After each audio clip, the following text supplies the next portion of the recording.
England, एक ऐसा देश जो टॉलरेंस और डाइवर्सिटी पर गर्व करता है, हाल ही में खुद को फार राइट एक्सट्रीमिज्म के बढ़ते हुए प्रकोप से जूझता हुआ पाया। शांतिपूर्ण गर्मी के दिन नफरत और मिस इन्फॉर्मेशन से भरे दंगों से बिखर गए। 400 से ज्यादा लोग गिरफ्तार हुए, जो समाज में अभी भी मौजूद गहरे विभाजनों की एक कठोर याद दिलाते हैं। ये दंगे कोई अलग थलग घटनाएं नहीं थीं, वे बढ़ते तनावों का परिणाम थीं, जो इकोनॉमिक एंजाइटीज और भड़काऊ बयानबाजी से भड़के हुए थे। सोशल मीडिया, जो अक्सर मिस इन्फॉर्मेशन के लिए ब्रीडिंग ग्राउंड होता है, ने इन टेंशन्स को बढ़ाने में महत्वपूर्ण भूमिका निभाई। सड़कों पर हुई हिंसा देश के लिए एक वेकअप कॉल थी। इसने लोगों को इस असहज सच्चाई का सामना करने के लिए मजबूर किया कि एक्सट्रीमिज्म सबसे खुले और डेमोक्रेटिक सोसाइटीज में भी अपना बदसूरत सिर उठा सकता है। व्हाइट हॉल में प्रदर्शन, जो ब्रिटिश गवर्नमेंट का केंद्र है, बढ़ती हिंसा का एक भयावह उदाहरण था। इमिग्रेशन पॉलिसीज के खिलाफ एक विरोध के रूप में जो शुरू हुआ, वह जल्दी ही अराजकता में बदल गया। फार राइट ग्रुप्स, जो ग्रीवेंस की भावना से उत्साहित थे और ऑनलाइन प्रोपेगेंडा से भरे हुए थे, पुलिस से भिड़ गए। स्मोक बॉम्ब्स ने हवा को भर दिया और लंदन की आइकॉनिक सड़कें टूटते शीशे और गुस्से वाले नारों की आवाज से गूंज उठी। व्हाइट हॉल में हुई हिंसा ने देश को झकझोर कर रख दिया। यह शांति की नाजुकता और उस गति की याद दिलाता है जिस गति से नफरत हिंसा में बदल सकती है। दंगों के बाद प्रधानमंत्री ने कड़ी निंदा जारी की और दोषियों को कानून के कटघरे में लाने की कसम खाई।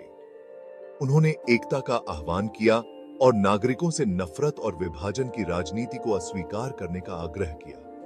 उन्होंने घोषणा की, हम अपनी सड़कों पर इस तरह की हिंसा बर्दाश्त नहीं करेंगे। जो लोग इसके लिए जिम्मेदार हैं, उन्हें उनके कार्यों के लिए जवाबदेह ठहराया जाएगा। श्री शबाब की निर्देश जगाएगा। सभी के साथ आमदार थी। सरकार ने लॉ एनफोर्समेंट के लिए फंडिंग बढ़ाने और ऑनलाइन एक्सट्रीमिज्म का मुकाबला करने के लिए सोशल मीडिया कंपनियों के साथ काम करने का भी वादा किया। दंगों पर पुलिस की प्रतिक्रिया तेज और निर्णायक थी। 400 से ज्यादा गिरफ्तारियां की गईं और हिंसा में शामिल लोगों की पहचान करने और उन्हें पकड़ने के लिए जांच शुरू की गई। प्रेस से बात करते हुए सुपरिंटेंडेंट रस डॉव ने कानून को कायम रखने की पुलिस की प्रतिबद्धता पर जोर दिया। उन्होंने कहा, हम कुछ लोगों को अपने समुदायों की शांति और सुरक्षा को भंग करने की अनुमति नहीं देंगे। पुलिस ने शांति बहाल करने और हिंसा में योगदान देने वाले अंतर्निहित तनावों को दूर करने के लिए समुदाय के नेताओं के साथ भी मिलकर काम किया।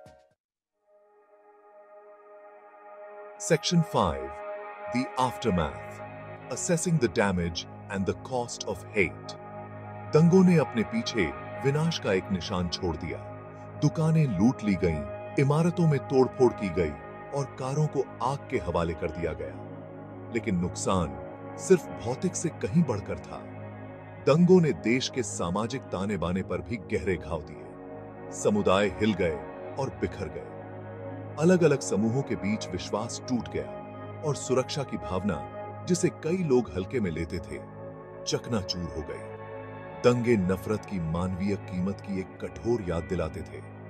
उन्होंने गरीबी, असमानता और सामाजिक बहिष्कार जैसे अतिवाद के मूल कारणों को दूर करने की तत्काल आवश्यकता पर भी प्रकाश डाला।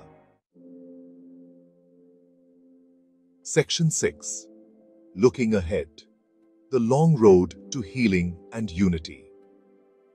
यूके में फार राइट दंगे एक वेकअप कॉल थे। उन्होंने असहिष्णुता के उस काले पक्ष को उजागर किया जो कई समाजों में मौजूद है। अब चुनौती विभाजनों को ठीक करने, विश्वास का पुनर्निर्माण करने और सभी के लिए अधिक न्याय संगत और समान समाज बनाने की है। इसके लिए समाज के सभी वर्गों, सरकार, लॉ एनफोर्समेंट, समुदाय के नेताओं और आम नागरिकों के ठोस प्रयासों की आवश्यकता होगी। इसके लिए खुले संवाद, आपसी समझ और सभी प्रकार के अतिवाद को अस्वीकार करने की प्रतिबद्धता की भी आवश्यकता होगी। आगे की राह आसान नहीं होगी, लेकिन यह एक ऐसी यात्रा है जो हमें साथ मिलकर करनी होगी। हमारे समुदायों और वास्तव में हमारे लोकतंत्र का भविष्य इसी पर निर्भर करता है।